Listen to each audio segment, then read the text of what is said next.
bem por aí? Botou o som aí direito. Está dando para ouvir bem atrás? Está. É? Então, boa noite. Nosso amigo Shidara já deu as boas-vindas a vocês. Obrigado pela presença.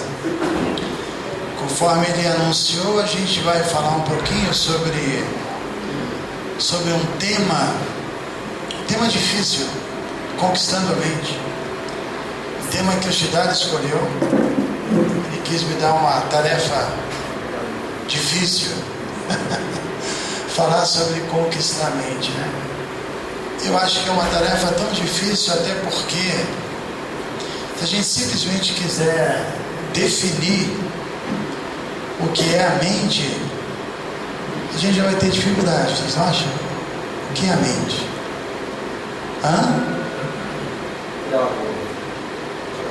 Eu procurei no dicionário Aurélio e não me satisfez com que eu... Não. Esse espaço sideral, não. Tá, Ctrl Z. Som.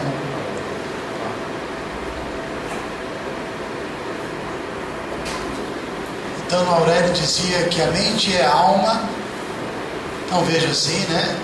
Ou que a mente é inteligência, também não vemos assim. Então, como eu disse, é difícil definir o que é a mente. A gente sabe que ela existe, né? Que ela está dentro da gente ali, buzinando o tempo todo, não está? Agora, dar uma definição dela é difícil. A gente, certas coisas, né, certos órgãos que nós temos, né? Mais fácil de entender, algo palpável que você pega, você analisa. Inclusive, é comum até se fazer transplante, né, de órgãos. Se a gente pudesse fazer transplante de mente, por exemplo, imagine pegar uma irmã Dulce, né? Uma Madre Teresa de Calcutá, que tinha uma mente tão piedosa, e transplantar, botar numa pessoa. Mas não é possível, né? A mente, inclusive, o Bhagavad Gita fala que assim como o ar transporta os aromas, né? E da mesma forma a mente vai transportando todas as nossos condicionamentos, nossa mentalidade por muitas vidas, né?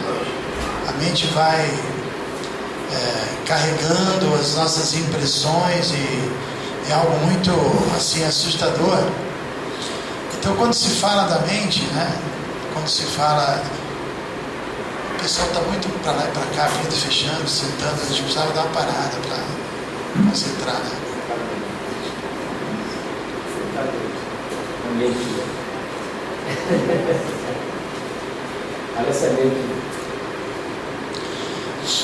Então, quando nós falamos de yoga, vamos falar de meditação ou de vida espiritual, né?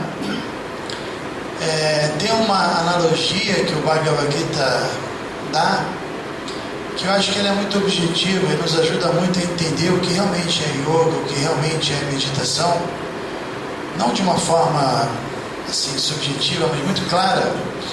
Quando o nosso corpo ele é comparado a uma carruagem que é arrastada, né, por 5 cavalos que são, então, os 5 sentidos, né? Os sentidos são muito fortes, eles nos arrastam. Krishna diz isso, que mesmo uma pessoa que seja um erudito, que tenha uma compreensão clara até da filosofia védica, e mesmo que além de ser erudito, ele esteja se esforçando, né, para controlar a mente, existe a possibilidade da mente assim se perder, assim como um barco que é arrastado quando não se tem uma âncora, né? Então imagine, a pessoa vipatita é o termo técnico, uma pessoa erudito mesmo, védico. Não estamos falando pessoas simples como nós, que vivemos numa cidade, estamos aí com boa vontade, falando de um erudito, alguém que se aprofundou nos Vedas, um Vipatitaha. E também o outro termo usado é Yatataha, alguém que está se esforçando, super empenhado, e ainda assim, o Bhagavad Gita diz que ele vai ter problema, assim como o barco fica à deriva se não tiver. Então, como é isso? A ideia é que não conseguiremos controlar ou parar a nossa mente de uma forma artificial. Esse verso, na verdade, está dizendo que conhecimento e esforço não são suficientes. Você precisa ocupar a mente em algo positivo. Na verdade, esse verso é uma crítica à mentalidade impersonalista, que você simplesmente nega as funções da mente, nega a natureza da mente, tenta interromper com sentimentos, com pensamentos, com desejos. Esse verso diz que não é assim. Mesmo com muito conhecimento e muito esforço, o que nós precisamos fazer é dar uma ocupação prática, né?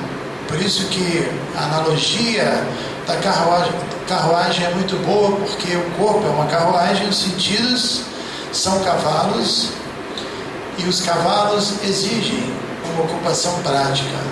O cavalo não vai ficar parado a vida inteira. Então os sentidos, é natural para os sentidos se interessarem por objetos, né? Se interessarem por extrair prazer dos objetos. É natural. É como um ímã, né?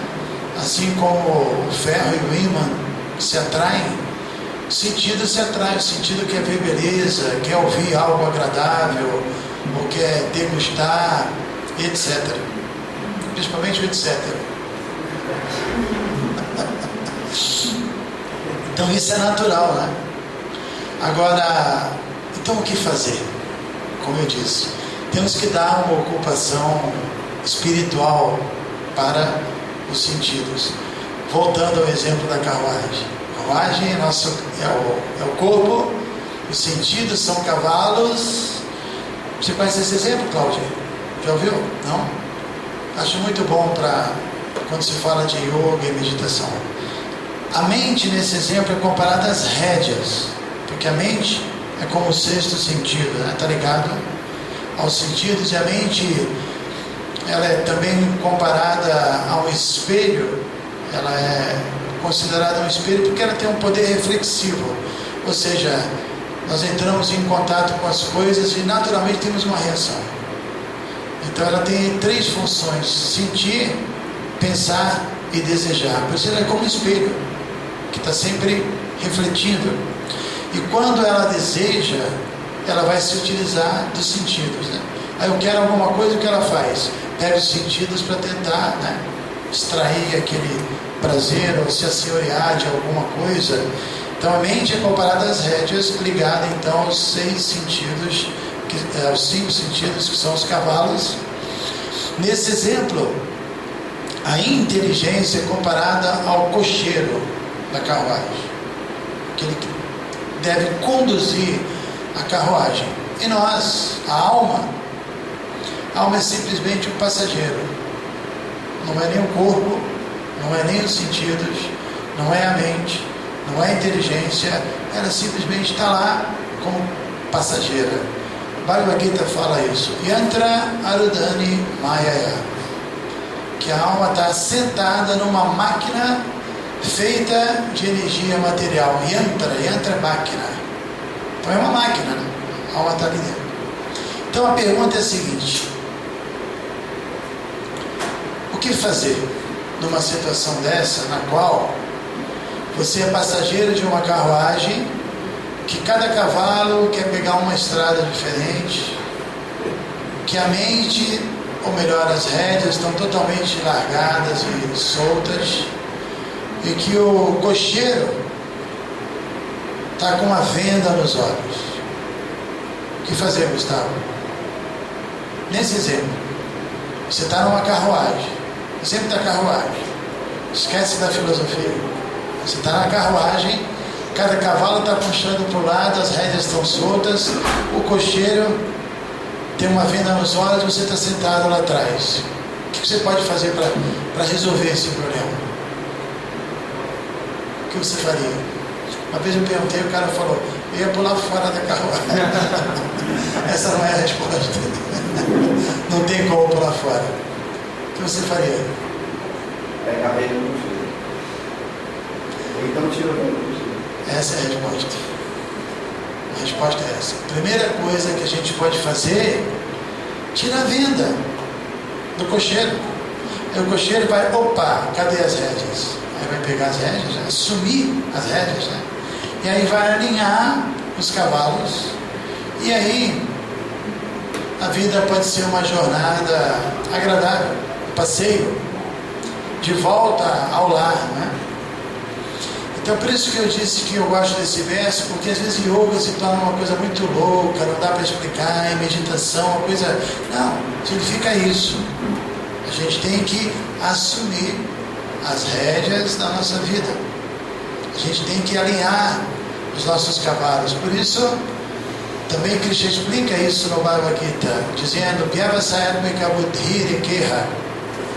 que, na verdade, nós temos que ter uma meta definida. Temos que saber para onde a gente quer ir. Eka, uma pessoa inteligente, com uma inteligência profunda, espiritual, ele sabe para onde ele vai, ele sabe o que ele quer, né? E ao contrário disso, o verso diz Bahusha Karyanantasya. E uma pessoa que não tem uma inteligência direcionada, espiritual, Bahusha Kar, ela fica olhando de galho em galho. Shaka é galho, Bahu muitos. Cada hora ela faz uma coisa, cada hora ela vai no lugar, cada hora ela pratica uma coisa, mas não está definido isso. Não sei se foi aqui que eu dei esse exemplo, viajando a gente acaba se perdendo, mas tem a ver com esse tema de você ter uma diretriz, né, você ter uma meta. O exemplo de você é informado que tem uma empresa aérea que agora tem um avião confortável. Foi aqui que eu dei esse exemplo? Esse exemplo é bom. Você fica sabendo, tem uma agência nova agora que o avião é super confortável, a poltrona reclina totalmente, o ar-condicionado é maravilhoso, o serviço de bordo é feito pelo restaurante Govinda, tem maniçoba vegetariana, vatapá, assim, aí você quer viajar nesse avião, pô, conforto, né? Tudo bom, né? Aí você compra uma passagem para viajar nesse avião. Só que você não presta muita atenção e não percebe para onde vai o avião. Aí quando você olha no bilhete, destino, inferno. Como assim? Mas pelo menos o banco é reclinável, o ar-condicionado funciona bem, o serviço de bordo, né? Quem cozinhou aí está Deva, e tem um ar-condicionado legal. Não faz sentido, né? Se a gente parar para pensar, o mundo está totalmente assim. Nós não temos nada contra conforto, mas a primeira coisa é saber para onde a gente vai, e depois o conforto é bem-vindo.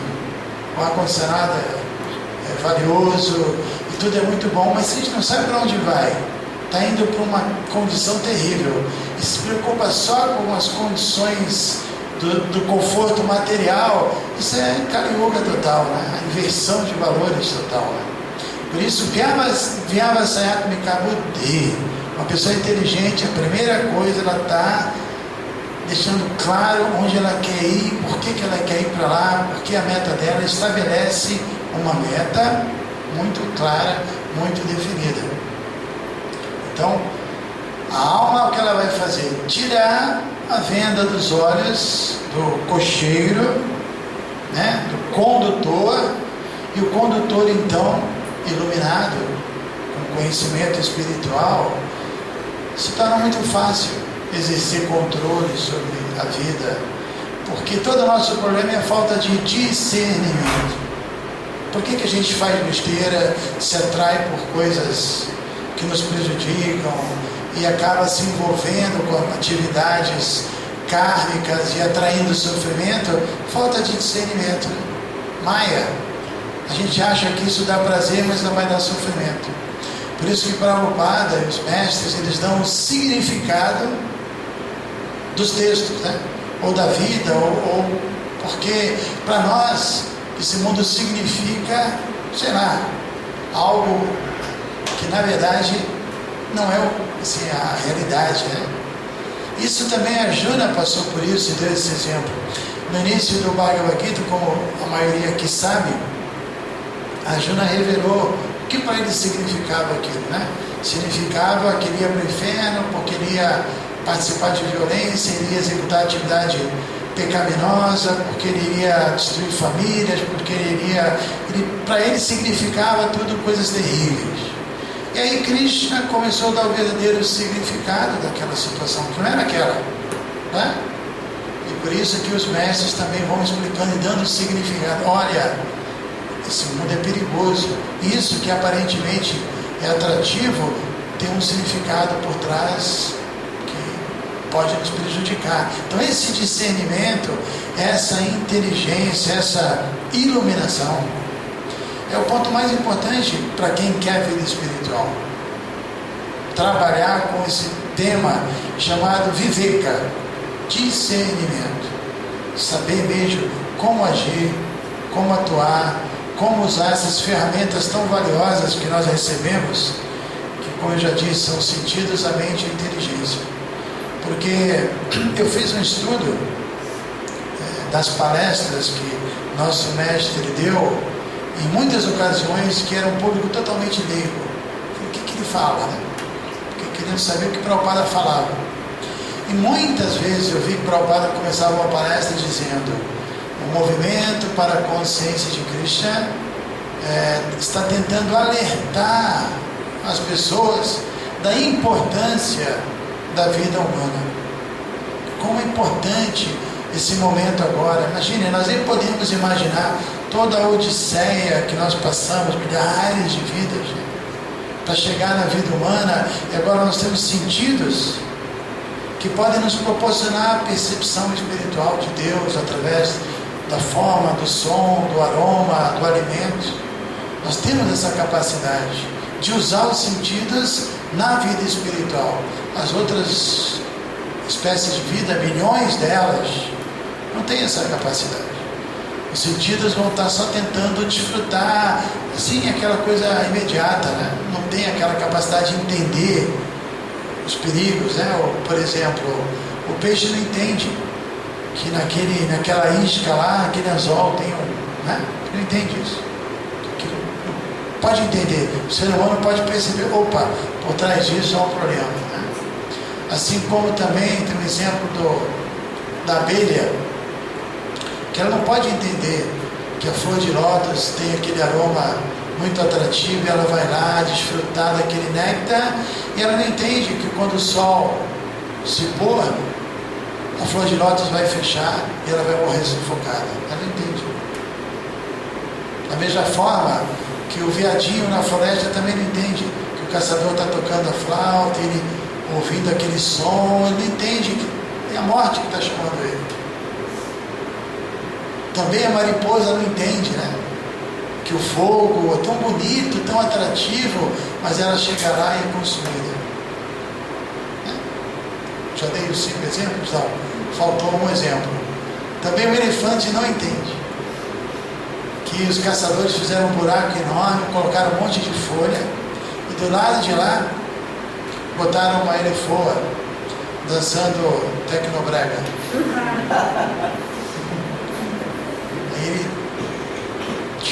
Ele entende, não pode entender isso, né? Então nós, como seres humanos, temos a capacidade de ver além dos nossos olhos. Na verdade, segundo as Escrituras, existem 3 níveis de visão. Tem a visão material, que é essa visão que qualquer ser corporificado tem, né? Esses animais que eu mencionei estão vendo superficialmente. Depois tem o que o Bhagavad Gita chama de Jnana Chakshu, que é os olhos do conhecimento, ver as coisas com conhecimento espiritual, de uma forma mais profunda, né? E mais do que isso, O Sr. Brahma fala de outro tipo de visão, que é a Prema Chakshu, a visão do amor a Deus, né? Quando a pessoa chega a um estágio que ela tem um amor por Deus, a visão dela é completamente espiritual. São 3 níveis. Esses 3 níveis definem também os 3 níveis de devotos, que é o terceira, segunda e primeira classe: Kanishta, Madhyama e Uttama. O devoto de terceira classe, ele é Prakrita Bhakta. O devoto materialista vê com seus olhos materiais e vê apenas a ilusão, assim, os véus, a cortina de Maya está cobrindo, ele não está vendo o que está por trás, né? Segundo tipo de devoto intermediário, Madhyama, já é avançado.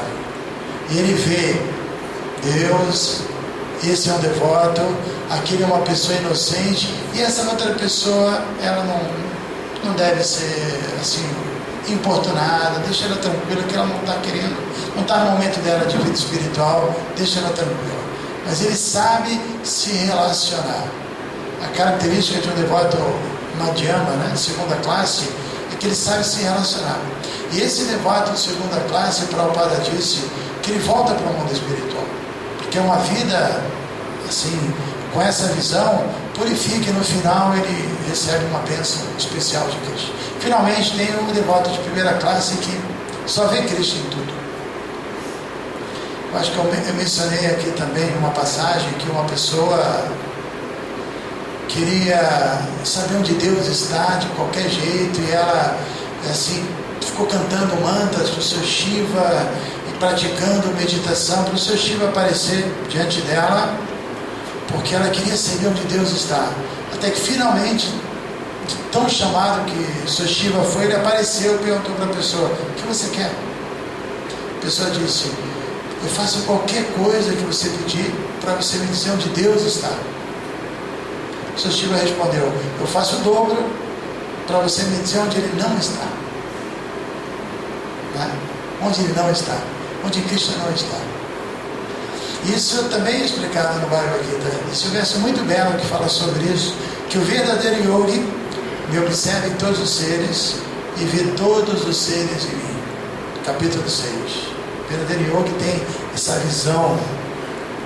E é interessante porque Prabhupada explica que quando se fala em vida espiritual, em autorrealização, né?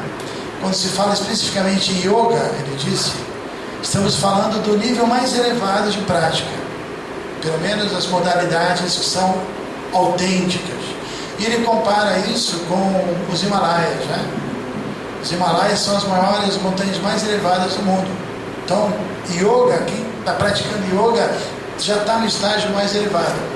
E depois ele diz que o yoga da devoção, o yoga do amor a Deus, né, é o Everest, que é o pico dos Himalaias mais elevado, não é verdade? Então, quem conseguiu escalar o pico do Everest tem uma visão que ninguém tem, só ele enxerga, não é? Então, esse verso que diz que o verdadeiro yogi me observa em todos os seres, exatamente isso. O verdadeiro yogi chegou no pico mais elevado, e o que ele vê, só Krishna, não existe outra coisa, que é o que o próprio Krishna diz para o Sr. Brahma. Existem 4 versos que são considerados os versos originais do Bhagavata, e um deles fala isso: meu querido Brahma, qualquer coisa que pareça existir, mas que não tenha relação comigo, saiba que isso se chama Maya. Não existe. Tudo está relacionado com Deus. Vasudeva Sarvam Iti, não é? Iti significa entre aspas. Vasudeva Sarvam, ou seja, Sarvam tudo, Vasudeva onipresente. Deus está em cada ato, está em todo lugar, e essa é a visão que a gente tem que ter. Essa visão, o Dhamma Adhikari, é a visão mais elevada, que não é fácil desenvolver, mas a gente, mesmo começando o processo, já tem que partir desse ponto. Se nós não começarmos tentando entender isso desde o início, a gente dificilmente vai chegar lá. Prabhupada dava um exemplo que a manga, mesmo verde, é manga, né? Manga é a rainha das frutas. Então, mesmo sendo verde, ela é manga. Ou seja, mesmo uma pessoa que esteja começando, ela desde o início tem que ser, entre aspas, uma manga. Já tem essa visão que todo mundo é um devoto, que já está atuando em todos os lugares, em todos os grupos, Krishna está cuidando de todo mundo. Não é que Krishna só está no grupo, só está no nosso templo, só está na nossa linha e que sei lá o que. Não é a visão que a gente tem que ter. Nós temos que ser um dama de carne verdes, né? Porque aí a gente vai amadurecendo e vai trabalhando em cima de uma base, desde o início já transcendental e pura. Então esse exemplo que dávamos no início, da carruagem, dos cavalos, da mente, né? E chegamos à conclusão que a primeira coisa é tirar a venda dos olhos do condutor, e o processo então é buscar conhecimento. Ninguém consegue controlar a sua mente, sem frear os seus sentidos, sem cultivar um conhecimento transcendental.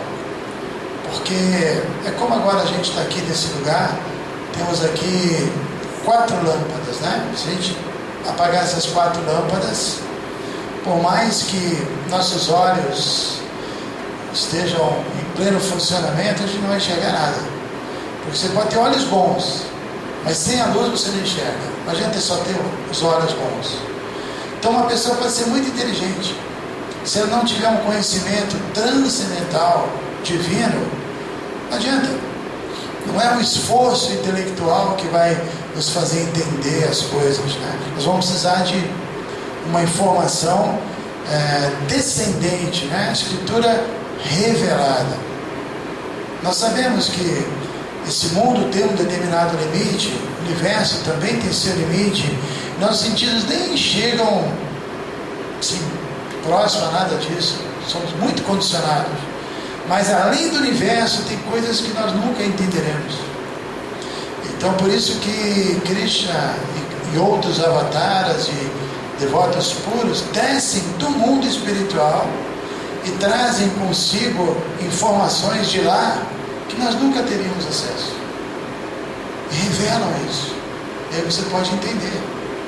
Então, a ideia é que esse condutor da nossa inteligência urgentemente precisa da luz, né? Porque sem luz não vai dar para enxergar. E a luz do conhecimento, isso é a diferença de conhecimento transcendental e conhecimento material. O conhecimento material é ascendente, a gente depende do nosso esforço e é completamente limitado.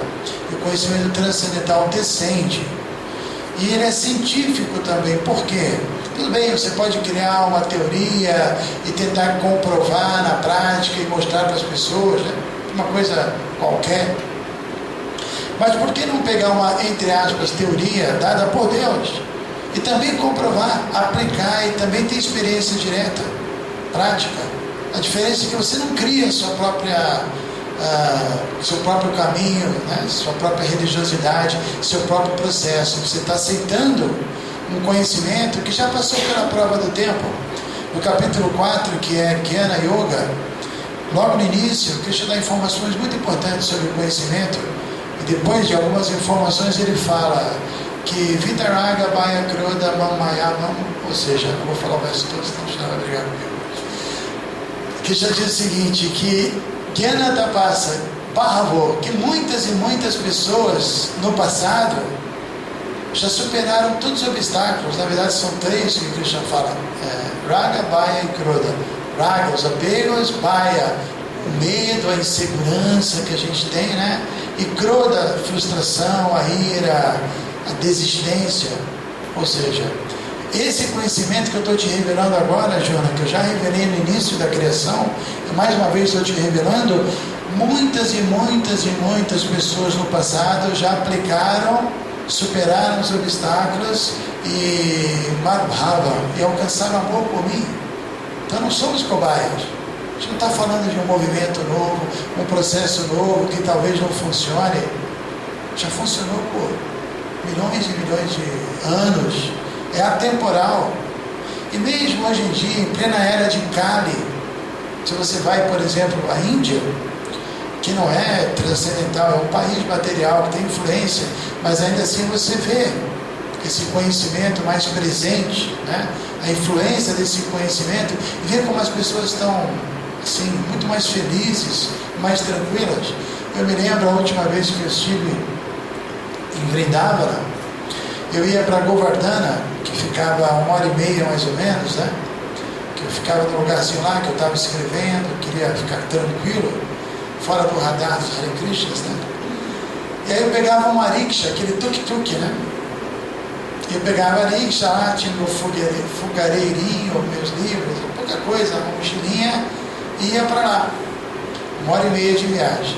Então era muito engraçado porque geralmente um tuk-tuk desses, né? Os indianos botam 15, 20, sem exagerar, um negócio que você não entende, né? Uma coisa pequenininha, eles vão botando, e depois que lá dentro tem cheio, do lado de fora todo mundo se agarra. Quem já foi aí sabe disso. E eu estava indo sozinho, eu ia sozinho.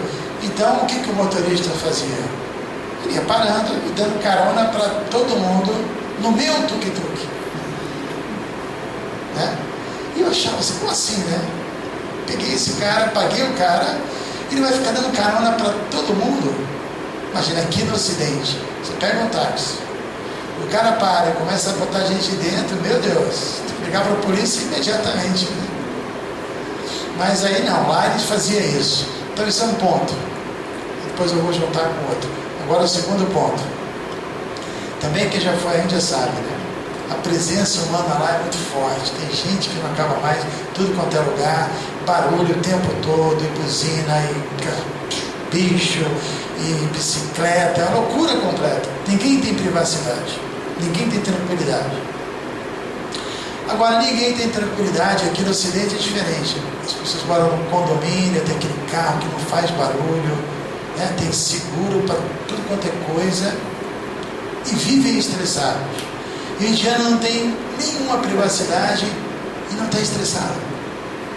Aí juntando uma coisa com a outra, a gente vê, o nosso problema é que a gente não compartilha.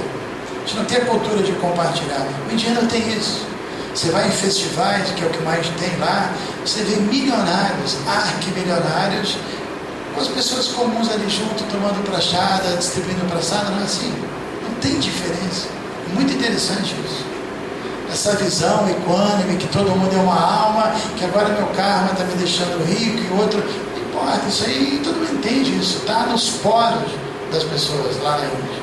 Então esse conhecimento, ele é muito poderoso, e à medida que a gente vai entendendo, vai introjetando, colocando na prática, realmente a gente consegue conduzir a nossa vida de uma forma muito maravilhosa, porque assim, facilita demais lidar com esse mundo, e não apenas facilita lidar, diríamos assim, com os problemas, mas elimina as causas dos problemas. Qual é a causa maior do problema? Que eu quero controlar mais do que a minha cota, eu quero me apossar mais do que a minha cota, eu quero desfrutar mais do que eu mereço. Inclusive o Prabhupada fala uma coisa muito legal, que é bom a gente gravar na mente. Ele diz, primeiro mereça e depois deseje. Geralmente a gente inverte o processo. A gente quer sem merecer, né? Aí ficamos frustrados e a coisa não acontece. Então primeiro vamos merecer para depois desejar. Então uma pessoa que está sempre lendo o Bhagavad Gita, lendo as palavras de Srila Prabhupada e assim, o Srimad Bhagavatam, os grandes sábios, ela começa a ter uma transformação e enxergar as coisas de uma outra maneira.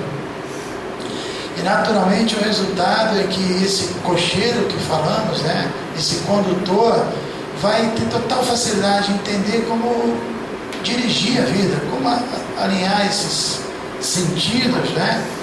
E não apenas, diríamos assim, controlar a mente, mas mais do que isso, conquistar a mente. Porque controlar é um estágio. Controlar significa que ela ainda está muito impura, está muito complicada, e você coloca ela dentro de um, sei lá, de um lugar, de uma prisão, de uma caixinha, seja o que for, para ela ficar sob controle. Mas conquistar significa que ela já se tornou uma amiga, ela já está te ajudando na vida espiritual. Ela se tornou uma companheira, né? Porque a ideia é essa. Prabhupada dava o exemplo do carro. O que significa controlar o carro? Esse exemplo é perfeito. certamente não significa trancá-lo na garagem e esconder a chave. Isso pode ser assim, a melhor opção quando o cara está embriagado, né? O cara bêbado, esconde a chave dele e tranca o carro na garagem. Mas uma pessoa que não é bêbada, que não bebeu, que tirou a carteira de motorista, que conhece as regras de trânsito, que é cuidadosa, poxa, um carro é muito legal. O carro ajuda muito, coisa prática. Então, ter uma mente não é um problema. Ter um corpo não é um problema. Eu me lembro quando eu tive do Jô Soares, e no momento eu falei, o corpo, a alma é eterna, o corpo é temporário, nós somos o corpo, sei lá o quê. Aí ele falou, então, estar dentro de um corpo é um problema, né? Eu falei, não. O problema não é você estar dentro de um corpo, o problema é o que você está fazendo com o corpo. O corpo não é um problema. Como eu disse no início, o corpo é uma dádiva. É um veículo maravilhoso, altamente sofisticado, forma humana de vida. Nós passamos por formas assim, vegetais, insetos, répteis, né? E a gente foi aprendendo, por incrível que pareça, em todas essas espécies. Até a gente assistindo o filme dos insetos, né? Vida de inseto, você aprende a trabalhar com grupo, aprende muitas coisas, né? Até chegar na vida humana, que a perfeição, a natureza fez você chegar na perfeição. O ser humano tem todas as capacidades desenvolvidas. É o carro, o veículo de último tipo. Por exemplo, se você vai para um país, vai para outro país, você aluga um carro, né? Uma locadora. Geralmente, os brasileiros, quando estão fora, como é tão caro, aluga logo um super carro, né? Para poder curtir esse carro, que aqui não tem, né? Que é caro, né? Então, da mesma forma, a natureza material é uma locadora e oferece milhões de veículos. E agora nós pegamos o melhor veículo da locadora Mãe Terra, que é a forma humana de vida. Podemos cantar o nome de Deus, podemos ouvir as Escrituras, ouvir conversas de dezenas de sábios que alcançaram a perfeição e revelaram como eles fizeram isso. 18 mil versos do Bible, está tudo ali, você tem acesso a isso. Uma dádiva, né?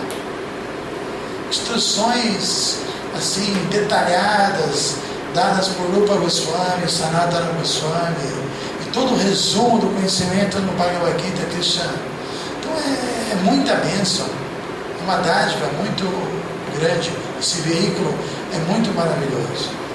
Então, da mesma forma que a mente, segundo Krishna, pode ser a nossa pior inimiga, sabemos que ela pode ser a nossa melhor amiga. Prabhupada fala numa palestra que a mente, ninguém pode nos prejudicar tanto quanto nossa própria mente, caso ela esteja descontrolada. Nem tanto quanto, nem mais do que a mente. Por outro lado, ninguém pode nos ajudar tanto quanto a nossa mente, ou mais do que ela, quando ela está controlada. É a maior aliada. Por quê? Sentimentos, pensamentos e desejos espirituais. Eu quero estudar, eu estou entusiasmado, eu estou encorajado, eu quero me associar, eu quero ler, eu quero cantar, eu quero aprender a tocar o harmônio, eu quero, eu quero ir à Índia, sabe? Isso tudo vai te tirando, né? Da mesma forma que a mente descontrolada é causa de cativeiro, vai te afundando, a mente controlada ela vai te elevando. A Krishna fala, não podemos nos degradar com a mente, temos que nos elevar. A mente tanto amiga quanto inimiga. Então, entender que nós não somos o corpo não parece tão difícil, mas entender que nós não somos a mente, saber lidar com ela é uma tarefa mais difícil, né? Eu me lembro a primeira vez que eu cantei japa na minha vida. Eu visitei o templo e eu comprei uma japa, isso foi em 79, e eu não sabia o que era direito, né? Mas comprei uma japa. E o devoto que me vendeu a japa, ele me deu um cartãozinho com uma mantra. Isso era no bairro da Glória, no Rio de Janeiro, que é do lado ali do aterro do Flamengo. Aí eu fui no aterro, à beira da praia, beira do aterro sob o sol, cantar japa. Aí eu peguei aquele cartãozinho e o devoto me falou, olha, você não pense em nada, você só leia isso e ouve e cante. Mais nada. Se sua mente quiser pensar uma coisa, não esquece, traz ela e canta. Eu falei, o que vai acontecer? Você vai transcender, vai entrar assim numa frequência espiritual, vai sentir uma bem-aventurança, um néctar. Pô, é isso que eu quero, então vamos lá, né? Eu fui lá para a praia, Hare Krishna, comecei a cantar, e por incrível que pareça, pela misericórdia de Krishna, eu entrei nessa frequência, peguei uma amostra grátis do néctar, né? E comecei a sentir uma coisa que eu nunca tinha sentido, uma beatitude, uma bem-aventurança, uma serenidade. Eu estava feliz da vida. Aí eu tive uma experiência ruim, mas muito boa ao mesmo tempo. Ou seja, estava ali cantando feliz da vida, e de repente a minha mente, como se ela tivesse desgrudado assim da minha cabeça, né? E começou a me atacar, fazendo propostas indecorosas, que nem posso falar aqui publicamente. A mente começou a me atacar, a falar um monte de besteira, e eu, opa! Então eu não sou minha mente. Tá? Eu percebi que ela parecia que era uma outra pessoa, que não tinha nada a ver comigo, que ela estava simplesmente querendo me prejudicar. E aí então você começa, então vou aprender a me relacionar com ela. Eu vou começar a trabalhar com ela, trazer ela para uma nova proposta, porque na vida material o que acontece? Por mais bonzinho que sejamos, né? Nossa mente é programada para desfrutar, para satisfazer as demandas do corpo. Essa é a vida material. Tudo bem, talvez não seja programada só por nós, a sociedade, imposição da família, não importa, mas ela é programada. E a vida espiritual começa quando você vai fazer uma reprogramação. Agora não é mais, a mente não vai atuar mais para satisfazer o corpo, ela vai servir o meu verdadeiro eu, a alma. E quando ela assume esse papel, é nossa melhor amiga. Ela pode servir a alma, porque a mente é como, sei lá, o poder, ou é como o dinheiro. Como o dinheiro, por exemplo, como nosso senhor, é um perigo, né? Mas como nosso servo, legal, né? Bem-vindo, né? Ou até um certo poder, você usa a serviço de Krishna, tudo bem, mas se ele é seu senhor, é terrível. A mente é a mesma coisa. Como senhora, é terrível. Por isso Krishna fala, que tentar ser feliz, ficar em paz, satisfazendo as propostas da mente, é comparado a tentar apagar um incêndio jogando gasolina no fogo. Só vai aumentar.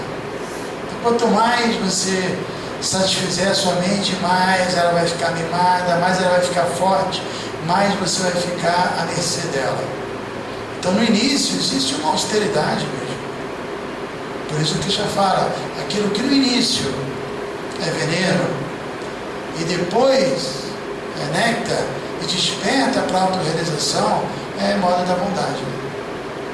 Moda da bondade. Aquilo que é néctar no começo e depois é veneno, destrói sua vida espiritual, é ignorância.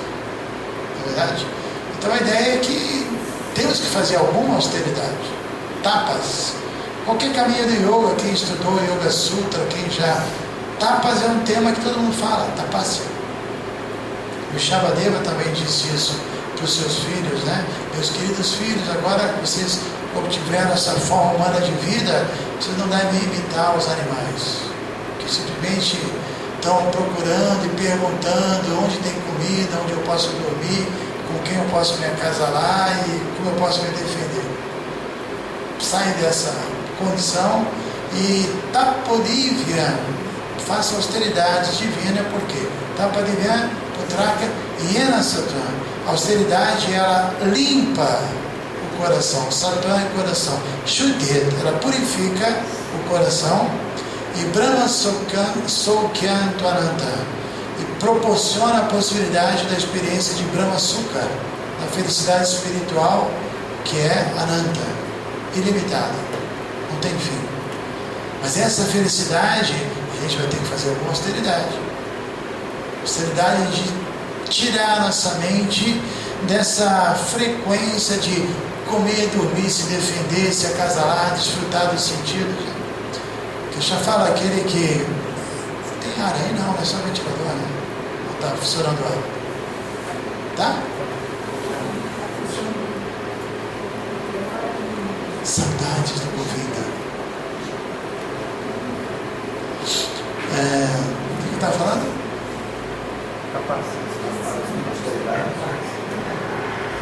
Então, Krishna fala que aquele que não faz austeridade, ou seja, que vive em função dos sentidos, vive em vão.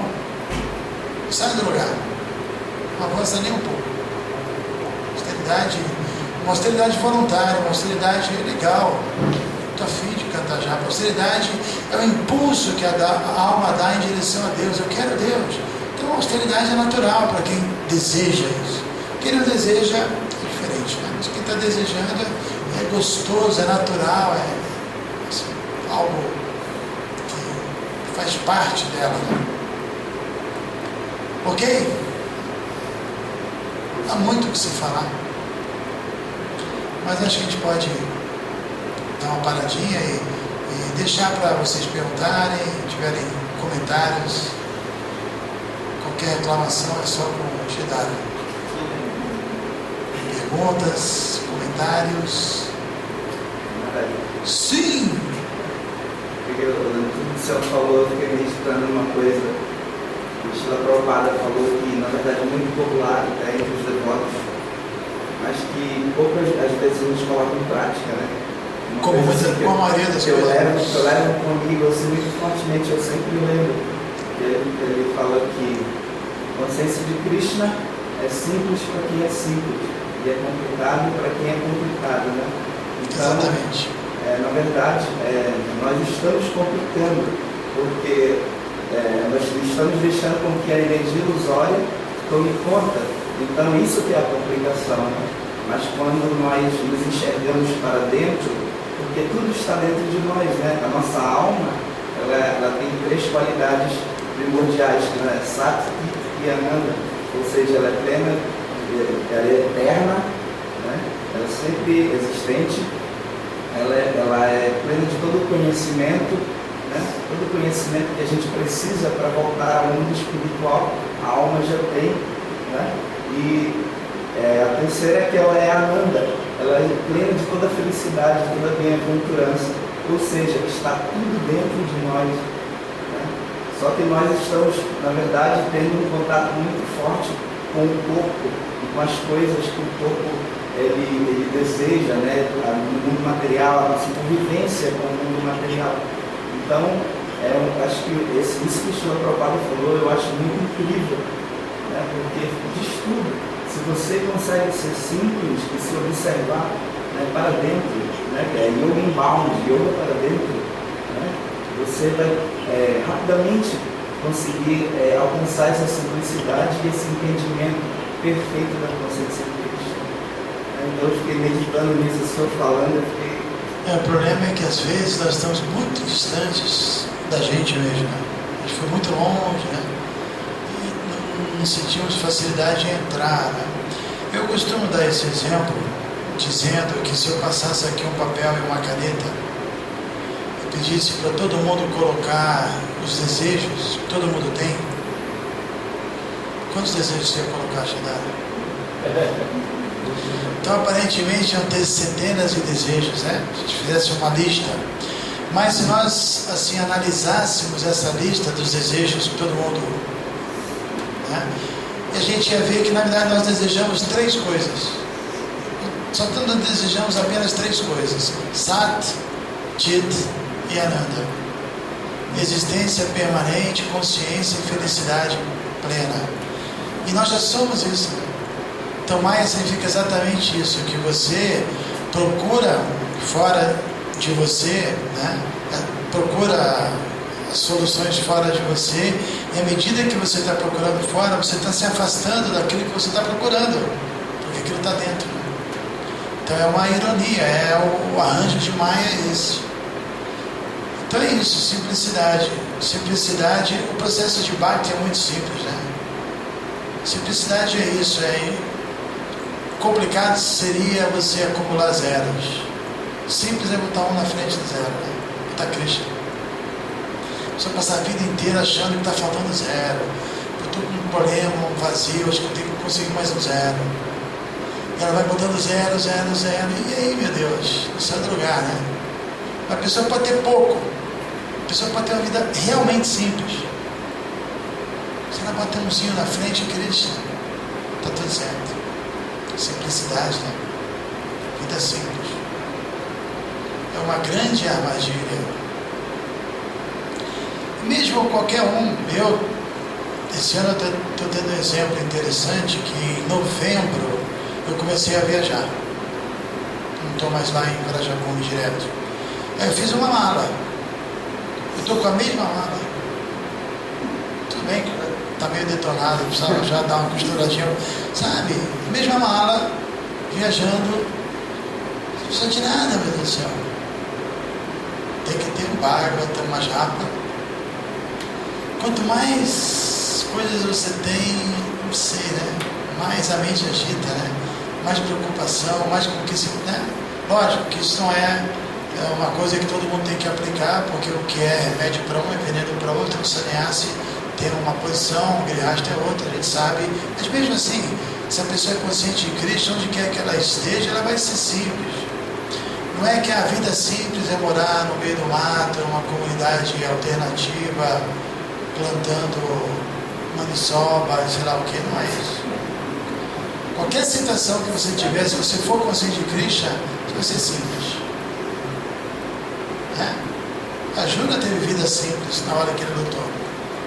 Ele não teve que, ele achava a vida simples, então tá, vou abandonar, vou lá para floresta, mendigar, né? Ele falou, não é vida simples. Você é guerreiro, usa sua natureza, né? Então é isso mesmo. Agora, chegar a essa compreensão que o Prabhupada deu, a gente até já entende um pouco, mas ter uma convicção plena disso é difícil. O mundo está todo mundo assim, iludido, assim, atraído por... Nós passamos vidas e vidas presos a esse mundo pelos apegos. Depois a gente começa a sofrer o resultado do karma, do apego, a gente passa mais algumas vidas sofrendo por causa do desapego, aversionado, querendo, a coisa impersonalista. Para depois então você nem aversão, nem apego, equilíbrio, né? Que é só a consciência de Cristo que dá isso. A gente passa preso nesse mundo, vidas pelo apego, preso, vidas pelo desapego, e depois consciência de Cristo. Nem apego, nem desapego. Tudo é bem-vindo, e se não vier, tudo certo. Não tem problema, né? Então, se as coisas vêm naturalmente, ótimo, é Cristo. Se não vem, não entra na paixão e não sacrifica a sua vida espiritual em nome de... Não. Ele não faz isso. Ele tem que ser equilibrado, chama. Esse equilíbrio é uma das definições que o Krishna dá de yoga, né? Equilíbrio. Então, na prática, os devotos que têm vida familiar, que estão trabalhando e vivem fora dos templos, né? Que até eu me incluo nisso agora, não como grihasta, mas não vivo num templo. Então, qual é o desafio? O desafio é você cumprir com todos os seus papéis o melhor possível, mas garantir um tempo, uma reserva de tempo para ter vida espiritual. Porque se você bobear, Maya vai roubar as suas 24 horas, você não vai fazer nada por você. Aquilo que importa, você não vai fazer. Seria ler o Bhagavata, cantar o santo nome, fazer um puja para a deidade, né?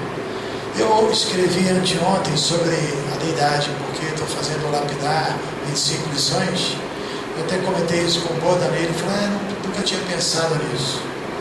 Eu falei que o grihasta, ele é chamado de adhikari, significa aquele que adora as deidades. Por que isso? Porque o gozo dos sentidos, ou seja, a atividade sexual, é a única atividade que envolve todos os sentidos. Então ela é a mais pesada.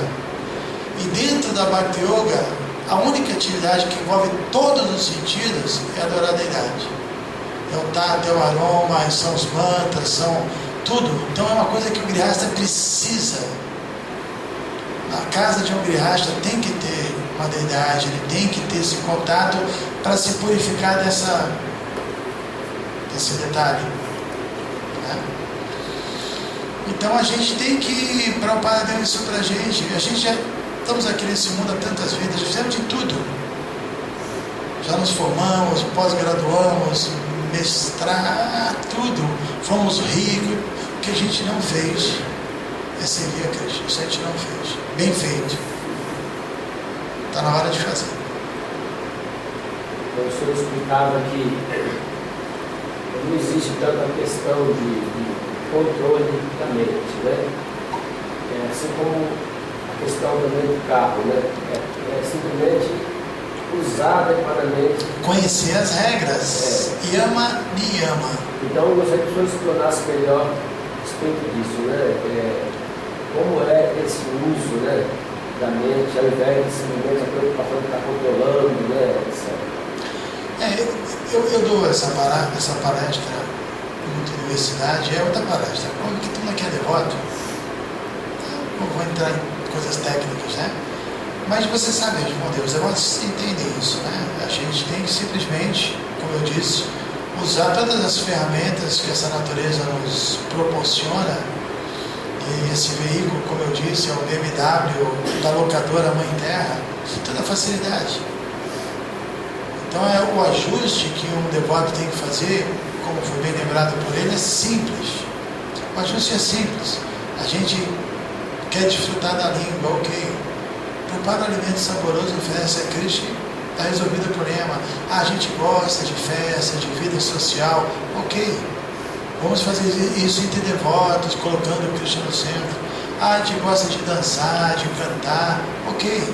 Vamos colocar Krishna junto, dentro desse... E por aí vai, é muito simples o ajuste. Não é tão complicado assim. Bhakti Yoga é proativa, né?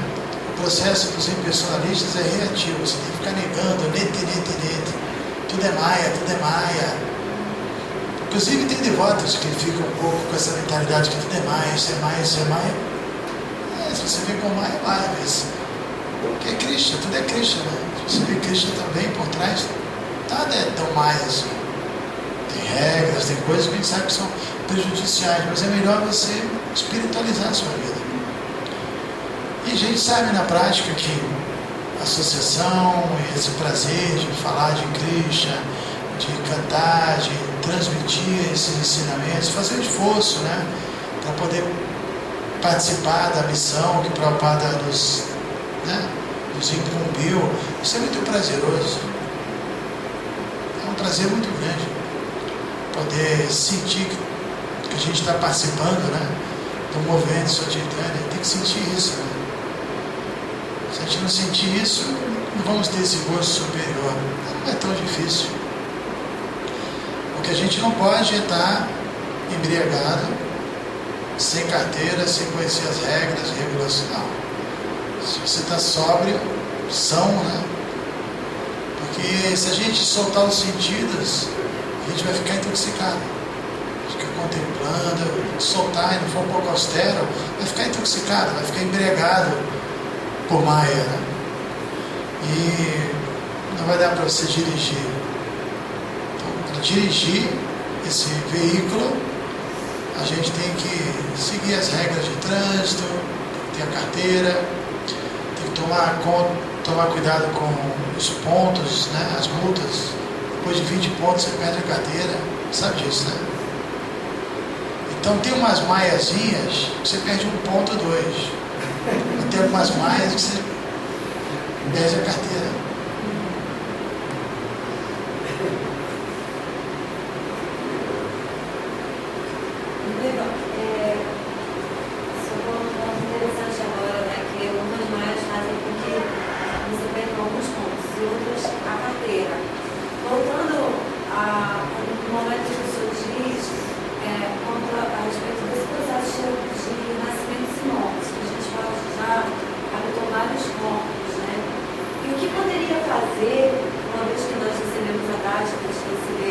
Esse corpo humano e poder se iluminar,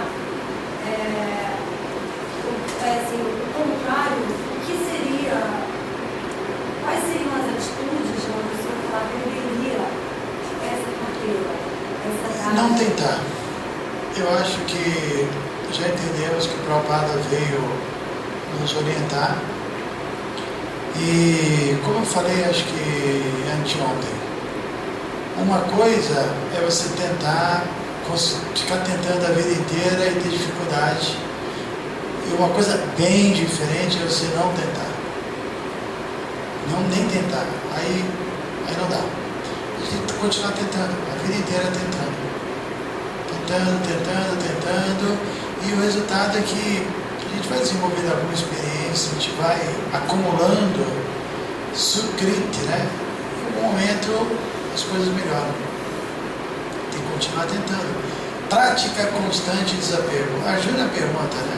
Uma pessoa com a mente agitada, a autorrealização é um trabalho difícil, e ele fala a mente é turbulenta, o Krishna fala aí, você tem razão, Sanchayama é verdade, sem dúvida, mas Vairagena Jagrihate, prática constante e desapego.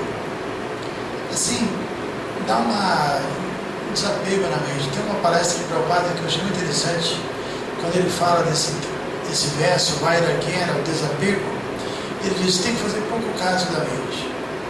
Às vezes a gente fica brigando com a nossa mente, a vida inteira, e esquece dela. Ela está querendo, eu não sou minha mente. Pronto, vamos partir contra a lição já.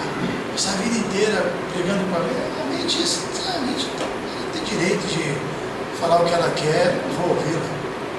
Estou ouvindo Krishna, estou ouvindo Prabhupada, então faz pouco caso dela. Se você não dá atenção para ela desiste. Então Vairagena é isso. Na verdade, a palavra Vairagya é uma palavra muito interessante, significa desapego. Mas a origem dessa palavra é a palavra Raja. Raja é paixão. Se a gente lida com paixão, significa o quê? Sem a orientação das escrituras, só pelo nosso impulso, né? Pela nossa atração por qualquer coisa que seja. Então dessa Raja surge Raga, apego. De Raja vem Raga, que é apego. E Vairagya significa desapego, ou seja, sem paixão, ou seja, orientado pelas escrituras. Kapila Deva define um sadhu exatamente com essa palavra, sadhava. A palavra sadhava significa uma pessoa que é orientada pelas escrituras. A orientação dele é as escrituras. O que eu tenho que fazer? O que o Prabhupada fala? Qual é a orientação que eu vou fazer? Primeiro eu vou tentar. Vou passar minha vida tentando. Nós não temos o dever de sermos eficientes em tudo, porque estamos nesse mundo cheio. Mas se você está tentando, é aquele exemplo que o Prabhupada dá, que é maravilhoso, o exemplo da pardoca, né? Que colocou seus ovos à beira do oceano, e o oceano engoliu os ovos. E ela, com muita determinação, queria secar o oceano. E ela, então, com o biquinho dela, ia tirando a água do oceano. E a determinação era tão grande que Vishnu mandou Garuda lá ajudá-la. Garuda, que também é um pássaro, né? Vai lá ajudar ela, porque ela merece. Eu estava lá em Vrajabhumi há 2 semanas que eu passei por lá. Estava dando uma palestra, tinha um grupo de yoga, e tinha uma criança. Criancinha bem legal. Mas aí tinha uma mesinha assim alta lá, e a criança entrou embaixo para levantar a mesinha. E ela não conseguia. Aí eu vi que ela estava na mesinha aqui, e eu estava do lado, o que eu fiz? Eu segurei aqui na mesinha, fiz assim para outra pessoa que estava lá, ela também segurou, e a gente levantava, e ela pensava que era ela que estava segurando. Entendeu? Então Krishna faz isso com a gente. A gente consegue fazer coisas que é Krishna que está fazendo por nós. Né? Então a gente tem que tentar. Você vê a criança tentando, e ela estava tentando, e aí a gente levantou para ela. Então você está tentando, Krishna vai te ajudar. Foi engraçado esse exemplo. Sim. Você fala na mente, na inteligência e no falso ego. Falso ego eu não falei. Só revelei. Só. A pergunta é, tecnicamente, como é eu posso diferenciar a mente da inteligência e a mente do falso eu? Como é que eu posso saber o que está atuando? É a mente? É a inteligência? É o falso eu? Como eu faço essa diferenciação? As funções são diferentes, né? A mente, ela sente, pensa e deseja. Todo sentimento, pensamento e desejo estão sempre sob a jurisdição da mente. E depois passa pelo departamento da inteligência, que vai analisar, que vai discernir, que vai discriminar e vai aceitar ou rejeitar. Agora, se a inteligência está sendo orientada pelo ego, no sentido de que ela pensa que é o corpo e ela analisa tudo do ponto de vista do interesse do corpo, a inteligência não vai cumprir com o papel dela. Mas se a inteligência está sendo iluminada, sendo orientada e aceitando a orientação das escrituras, ela vai conseguir controlar a mente. É assim, mais ou menos, né? E a questão da gente... o exemplo da mente como um espelho, que Chaitanya Mahaprabhu dá, Chetudar Paramarja, é muito bom. Porque, mesmo antes de atingir um estágio muito avançado, todos nós precisamos nos entender materialmente, pelo menos. Nossa natureza, não tem isso? O karma seu, sua natureza, para você usar a sua natureza a seu favor, né? Não ficar brigando com a sua natureza. Eu costumo traduzir Karma Yoga como você ser fiel a Deus e a você mesmo, a sua própria natureza. Agora, para você entender a sua própria natureza, você também precisa purificar a sua própria mente. Porque a mente é como um espelho, se ela estiver empoeirada, você não vai se enxergar, não vai entender nem quem você é e vai ficar difícil falar em vida espiritual. Então, mesmo do ponto de vista material, ou do ponto de vista ainda no estágio de Karma Yoga, temos que remover a poeira para você se entender melhor. Agora eu estou me entendendo melhor, estou cantando o Santo Nome está removendo a poeira, eu estou conseguindo assim, me compreender melhor e agora eu consigo traçar planos concretos e praticáveis, né? Por isso, para essa era, a gente tem que cantar o tempo todo, tem que estar sempre cantando, lendo, porque é muito difícil. Para nós é muito difícil. Você aprende, você entende, no dia seguinte, na hora seguinte, o ambiente Então a gente tem que estar sempre, constantemente cantando, lendo, ouvindo, em contato com o absoluto, né? Não tem jeito. Mas é mais ou menos isso, são ferramentas com funções diferentes. Mas o senhor falou esse processo de não escutar a mente. Quando a gente deixa de escutar a mente, a gente precisa escutar uma outra coisa, né? Algo assim. A inteligência. Que então, está repetindo as palavras de Krishna, de Prabhupada. Essa inteligência precisa ter coisas para dizer para a gente, né? Senão não tem o que escutar. Por isso que nada mais importante do que você ter acesso a essa filosofia, você ler, você aprender, você absorver. Porque como você vai discernir sem ter instalado dentro de você esses programas, né? Você trabalha com isso, você sabe. De repente alguém te manda uma mensagem, um programa que você não tem, não dá para abrir. Você tem que baixar aquele programa, não é? Para poder abrir, ler, ver a forma, a imagem, o som, não importa o que seja, não é verdade? Então, os versos do Bhagavad Gita são programas que você instala dentro de você, e uma vez instalado, você começa a ver coisas, te enxergar e observar coisas que você não observava. Então tem que instalar isso dentro da gente. E uma vez instalado, você vê coisas, no bom sentido, percebe coisas, ouve coisas. Tem que instalar esses programas dentro. Porque ele já fez isso com o Arjuna, instalou, depois que instalou ele era outra pessoa. Ele enxergou tudo diferente. Maravilha. Isso independe também até mesmo da questão que o senhor falou, de a pessoa ter uma inteligência material sofisticada. Não depende. Isso eu lembrei do exemplo de Gorakshara Das Maharaj, que, nossa, para mim esse é um exemplo maravilhoso, né? Que apesar dele ser um iletrado, ele tinha plena consciência de Krishna, assim, e os maiores filósofos, até como Srila Bhaktisiddhanta mesmo, que era o maior filósofo Vaishnava da época, se rendeu a ele, né? Pelo aquele conhecimento interno que ele tinha. Não, é o exemplo daquela criança que quis levantar a mesinha, né? Aí você ajuda. Krishna diz, Dadami Buddhi Yoganta, eu dou inteligência. Eu dei esse exemplo na palestra que eu dei, acho que foi ontem, anteontem.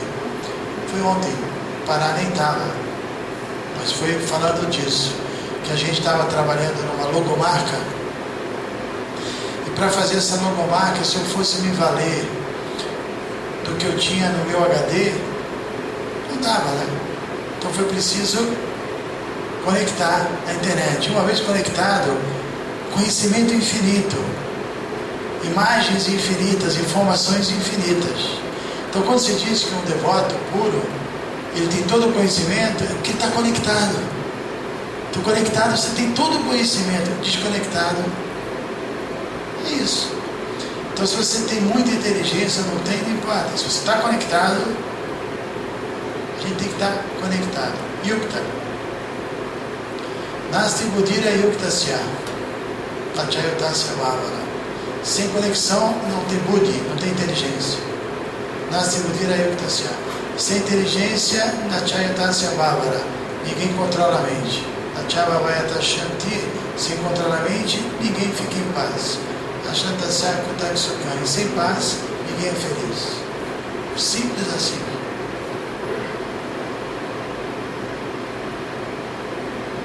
A mente só fica tranquila e calma quando você está com filosofia, com Kshakata na cabeça. Não tem como. Ela não para. Qual é a diferença um devoto de terceira classe e de segunda classe? O Prabhupada explica no verso 9:3, Shradadhana Purushaki, que uma pessoa que não é fiel, ela volta no ciclo de nascimento e morte. O Prabhupada explica que um devoto de terceira classe, ele tem fé, mas não tem conhecimento. Ele não consegue segurar a onda dele. Em segunda classe, ele tem fé e tem conhecimento. De primeira classe, conexão direta. Tem tudo, né? Mas é isso, a inteligência, o conhecimento, na fase que a gente está, é muito importante, porque tem um outro detalhe interessante. O Bhagavata diz que a inteligência está no modo da paixão e a mente está no modo da bondade. Difícil entender isso, né? Porque o papel da inteligência é derrotar os argumentos demoníacos, derrotar o demônio. A inteligência, ela derrota. E a mente do estado puro é raganuga, devoção, é amor. É o estágio mais avançado até, espontâneo. Então a inteligência, nesse momento que a gente está na batalha de Kurukshetra, lutando contra assim, a natureza ateísta que existe dentro da gente, os condicionamentos, a inteligência que vai, que já fala, armado com conhecimento, levante-se e lute. A luta é vencida pelo conhecimento. Então o que acontece? Bhagavad Gita são armas. Você lê o verso, você memoriza, aquilo entrou dentro de você, é uma arma. Metade do problema está resolvido, você tem a arma. A outra metade qual é? Você tem que usar. Na hora que o problema existe, tem que usar a arma. Não pendurar na parede e não usar. Tá? Mas são armas poderosas.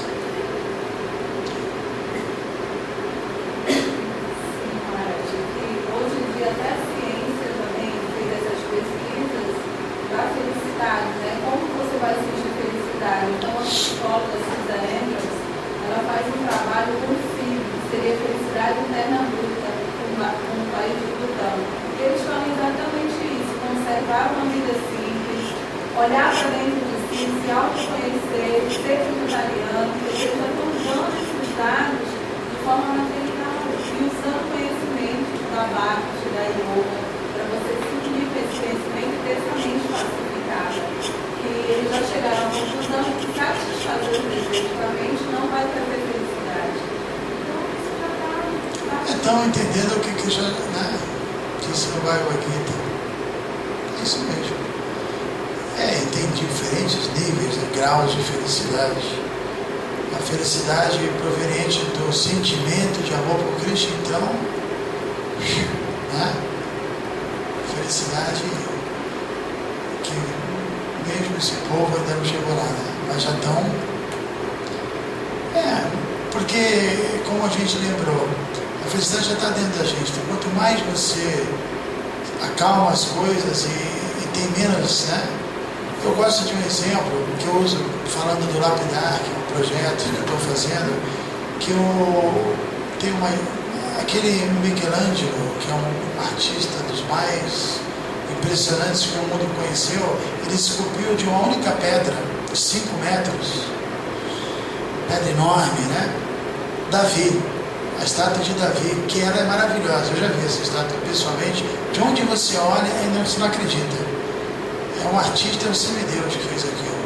Michelangelo é um semideus. Muito lindo. E aí perguntam para ele se foi difícil esculpir a estátua de Davi. A resposta dele é excelente. Ele fala: olha, foi difícil enxergar Davi dentro da pedra. Mas depois que eu vi Davi, foi fácil. Só foi tirar o que não era Davi. Caramba, uma resposta totalmente transcendental. Tirar o que não é Davi. Então todo mundo tem um devoto puro, um amante perfeito, sabe? Misericordioso, sabe? Tudo que a gente puder, já está lá dentro. Então quanto menos contato com esse mundo, mais absorto em Cristo, mais a gente vai estar tirando o que não é Davi. Somos todos Davi. Ok? Está um pouco quente, acho que está bom já. Tá bem quentinho aqui. A menos que vocês queiram mais fazer alguma pergunta. Olha, ajuda, pessoal. O senhor falava sobre instalar um programa, né? Legal, você precisa instalar um programa para poder. Tem que conectar para instalar o programa. Fazer a leitura, né? E não pode ser pirata. Mas aí. Porque dura um mês, depois começa a aparecer aquelas. Você tem 10 dias, vai comprar ou vai acabar? No Corel acontece isso. O Corel troca. Justamente em relação a isso. Aí chega uma hora, você faz um trabalho bonito, não consegue mais salvar. Porque ele não salva mais. Então não pode ser pirata. Mas também tem outra coisa interessante nesse negócio do programa, né? Mesmo tendo um programa, às vezes você precisa atualizar, né? Você não lê direito, né? Exatamente, tem que atualizar e também você tem que sempre atualizar o antivírus, porque tem vírus novos o tempo todo. Na época de Prabhupada existiam alguns vírus e estávamos atualizados. De lá para cá tem vírus novos. Então a gente tem que atualizar, senão o mesmo antivírus naquela época não funciona. Eu lembrei disso porque assim, muitas vezes uma pessoa tem muito contato, né? Muitos anos, estudo, aprendizado, mas depois ele fica afastado, aí quando surgem as necessidades, aí ele não consegue funcionar, né? Então, assim, essa coisa da atualização, né? Tem de tudo, né? Também tem aqueles que ficam afastados e arranjam o Cristo também, né? Afastado não quer dizer fisicamente, afastado espiritualmente mesmo, do processo, do caminho. Nesse sentido, quero dizer. Tem de tudo. Ok? Então, muito obrigado. Amanhã temos um evento com a Rosa, com o Kyuri, que vamos lá dar uma canjinha de cantar Hare Krishna, né, Kyuri? É isso, Rosa? Vai ser no final, né? Vai te fazer um kirtan, dar uma piradinha básica. Ok? Então todos estão convidados, a entrada franca. 18 horas. Não pensem que é 19, vai mais cedo. Ok? 18 horas. Onde é mesmo o local lá? Sacha Boulevard, em frente à Estação das Docas. Isso. Depois a gente para a sorveteria cair no provavelmente. Eu vou, não sei se vocês vão, mas eu vou. Tem 2 anos que eu fui e sempre me lembro. O negócio, né? Está aqui perto de vocês não valorizam. Muito bom. Ok, Hare Krishna, todas as glórias a Srila Prabhupada.